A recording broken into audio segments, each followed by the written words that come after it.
Hey, this is Brian Posehn, and you're watching Sinistermoon's Retro Reviews. Remember to like, comment, and subscribe.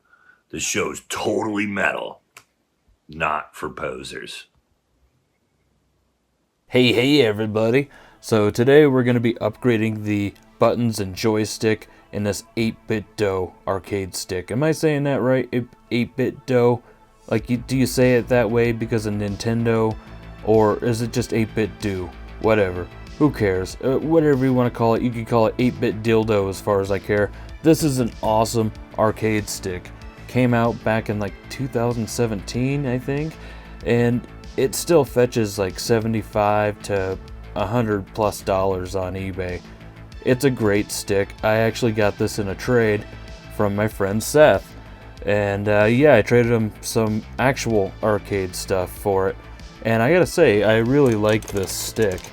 It feels good. It pairs up with my Mac and my PC and my Android and my tablet and my PS3, and it works with Switch as well, but I don't have a Switch. But yeah, this thing, it just works, and it works well. However, I do think that the buttons and the stick don't feel as good as they could, and so we're gonna go ahead and swap those out. The buttons, I mean, they play, they work, but I do notice that they don't have very much like oomph to them. They don't have much spring back. I don't know. Like I think that they could be better. And then the stick is actually pretty cool. Like it's a square gate, so you can see how it's like forming a square like that. But yeah, it's an 8-way stick, nice and clicky, feels good. I like the ball top size, like it's a bigger ball. But it does have its limitations. Like it could be better, and I don't really care for like the ball tops that have the seams in them. Like they just I don't know. You feel that on your thumb over time, or at least I do. I don't know. It kind of. I mean, you can literally hear my thumb skin scraping on that thing. So yeah, like I mean, look at it now. Like it looks a little wider because I'm so freaking white. Like that's my skin on that damn thing. It's skinning me, man. Let's go ahead and get this thing out of here. Get these things out of there. What we're going to be putting in, we got these Sanwa buttons here. Yeah, them look nice. They feel nice too. And then I got this Samitsu stick. This is my all-time favorite stick right here. This is just an amazing stick. Extremely accurate Japanese stick. And you can actually, it has the square gate going on right now, but you can make it 2-way, and you can also make it 4-way. And you know, if you put it into the 4-way mode and play like Pac-Man with it, it actually works really well. It works shockingly well. Just listen to this thing. Ooh yeah, that's satisfying. I put the bigger ball top on it, and it's seamless, and so it's just totally smooth. Oh yeah, that's nice. It almost massages my finger just touching it. I mean, this is kind of like sensual right here. Alright, so first thing we're going to do is we're going to flip her over, and we're going to acknowledge that there is 6 screws that we got to take out, Phillips.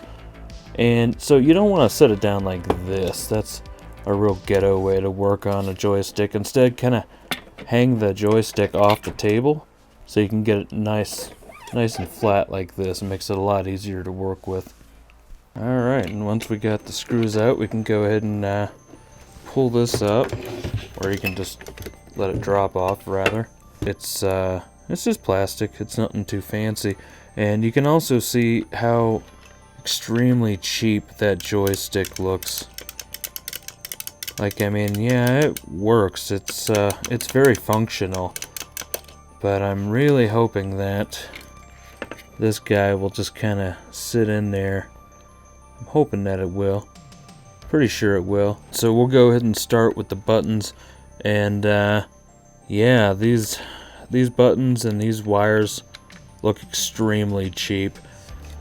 And so, yeah, you got to be real careful with these. You don't want to pull the wire. You want to pull the connector itself. And it looks like the slip covers just are slipping right up the wires here, like with no force. And so let's kind of wiggle these guys off. There's one. You can kind of just tuck it like that. Same thing with this one. Oh man, that thing's really on there, man. It does not. There it goes. Jeez. Yeah, you got to be real careful with those because that wire will break right out of those, like no problem. But once you do successfully get those off, all you got to do is squeeze these little tabs on either side of the button, and you can just push them right out, just like that. And so, yeah, there you go. And yeah, I'm just gonna do them one at a time, just like that. Here's a comparison of the two buttons. So, Authentic Sanwa and 8BitDo.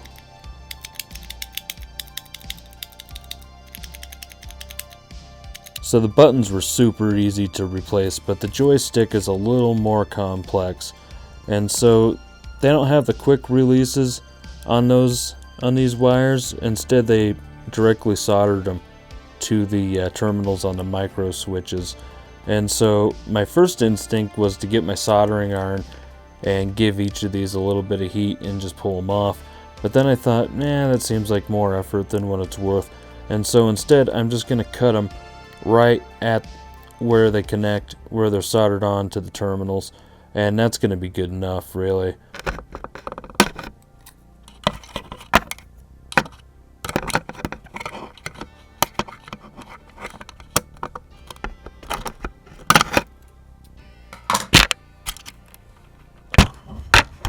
So now I have the wires all cut off of the joystick, and I just label them with tape.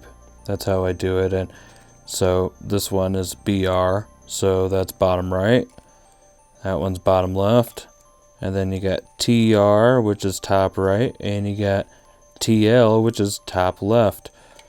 And so that way when we get back to working on the wires, like I'll know what goes where. So we can tuck our wires just like this here, get them out of the way, and with the wires out of the way, let's get this joystick out.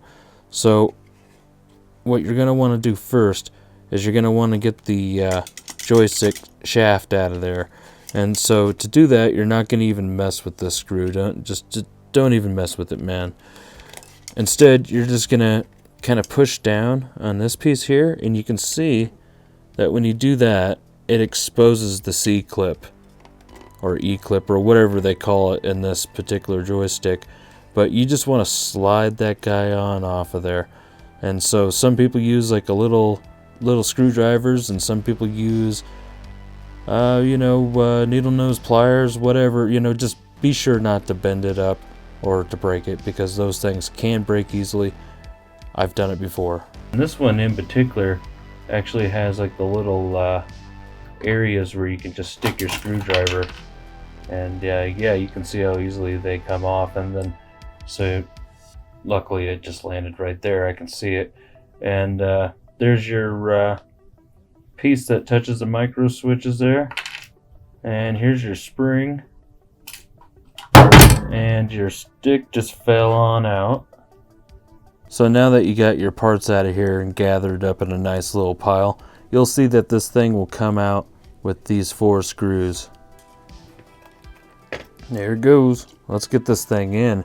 And the good thing about this is since I haven't added any Loctite to this ball top yet, we can just screw it off and it'll make it a lot easier to get in. Look at that. It just lines up perfectly.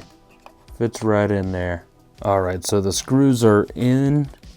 Oh yeah, this is gonna be cool. So now we gotta focus on these wires, and so we're not gonna solder them like that. That's just stupid. And so you can see that I got them labeled, and the switches are on this. They're in the same position as the last joystick. So that's how it's gonna be easy to put back together. I got some of these.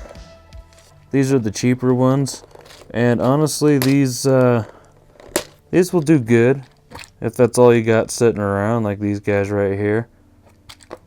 But I got something a little nicer that I like to use on projects like this. These are from Ace Hardware, female disconnects. You can use some good snips like this if you'd like. Or of course you can use something a little more hardcore like this. Alright, so there's a wire. And you just want to twist it like this. Next, you're going to want a good crimping tool. This is my favorite crimping tool right here. Works really well. Not exactly cheap, but you get what you pay for. It works really well, and it's going to last a good long time.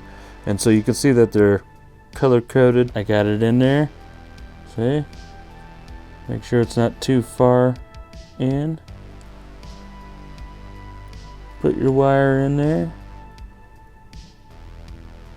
That was kind of sloppy, but it'll work. And ratchet down. There you go. Pull her out of there. That's it. That's good. Always give them the pull test. If they're going to pull out, then you didn't do it right. This is normally the part where I would tell you to test the joystick before you screw it back together. I already did the testing, and I found that all my buttons worked, but my joystick didn't. And it was a letdown, and it was annoying, and I wasn't sure what the issue was because it was wired correctly. And yeah, it was just really throwing me for a loop, and so I thought it was the emulator on my Mac. But I switched over to my Windows laptop, and I was having the same issue. And so what I did is I took a couple of the quick disconnects off and just touched the wires together, and I was getting a signal at that point, so I knew that it was a quick disconnects. And so I switched over to these cheaper, more generic ones or whatever, and that did the job. Like these better quality ones, for whatever reason, they just weren't making a good connection. Like they just weren't getting along with this joystick. The joystick didn't like them for whatever reason. So either way, this is all good now. I think it looks good, and it's properly working. So I'm gonna go ahead and put it back together, and we're gonna play some of this. Something that I wanted to mention really fast while we're here, when it comes to these things, sometimes you'll go to put them on the post here and they'll be loose.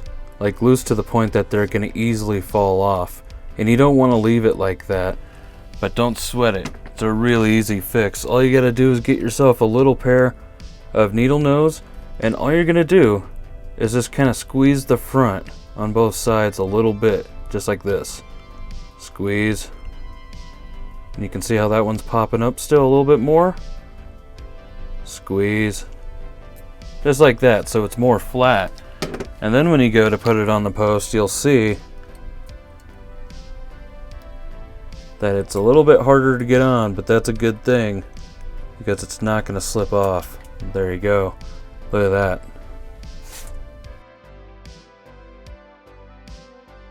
Alright, so here it is. It is done. The only thing that I didn't do was add a little Loctite to the shaft and ball. So eventually it could unscrew while I'm playing it, but I think long before that happens I'll get the job done. I just misplaced my Loctite and I don't want to buy more. So yeah, it turned out really nice. Like the buttons feel way better. Way better. I was originally thinking, shoot, maybe I should get some Sinistermoon buttons since I got the Sinistermoon joystick. But I think that the Sanwa buttons actually do really well. They feel well. They feel good. And the stick, of course, is amazing. This is like probably my favorite stick ever. And like in the history of ever. This is just an amazing stick. Love it. But yeah, I'm very happy with this. I think that a lot of you would be too. I think that just as the arcade stick is, just, you know, how it comes stock, feels pretty darn good, and most people would probably be happy with how it feels right out of the box. But this is like pro level shit here. Like this is way better. Like anybody that is like really hardcore about their arcade stick, they'll know what I'm saying. Like they'll know that this is it's just so much better with the nicer parts inside of it. And so yeah, since I got this hooked up, the 8BitDo, you know what we got to do? We got to play some Dodon Patchy or Doodon Patchy, depending on how you want to say it, right? But I've always called it Dodon Patchy. So let me just whoop, point you like that, and let's get rid of these lights. There we go. All right, and so I actually made the coin button right here, and then here's the start button, and then yeah, it only wanted to do 6 buttons, so I didn't even configure these two. I made this the main button. Button 1, 2, 3, 4, 5, 6, like that.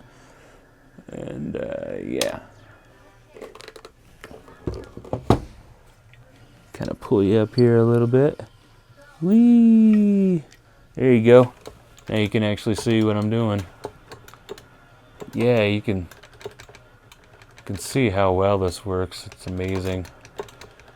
Like that square gate is just perfect for shoot 'em ups.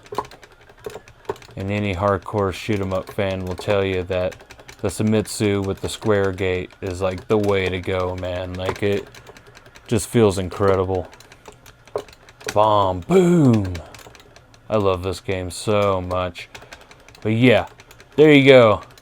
I think that if you're gonna do this mod, or if you're thinking about doing this mod, you totally should, because it rocks. Oh my gosh, this feels good.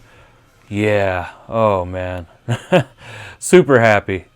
I took a nice arcade stick and made it even nicer. So wow. Okay. Well, that's enough of me. Like I'm done talking about this. It's time to play some games. Until next time, stay sinister. Hey, this is Tommy Chong, and you've been watching Sinistermoon's Retro Reviews. It's far out, man, and remember to like, comment, and subscribe. Sinistermoon's Retro Reviews.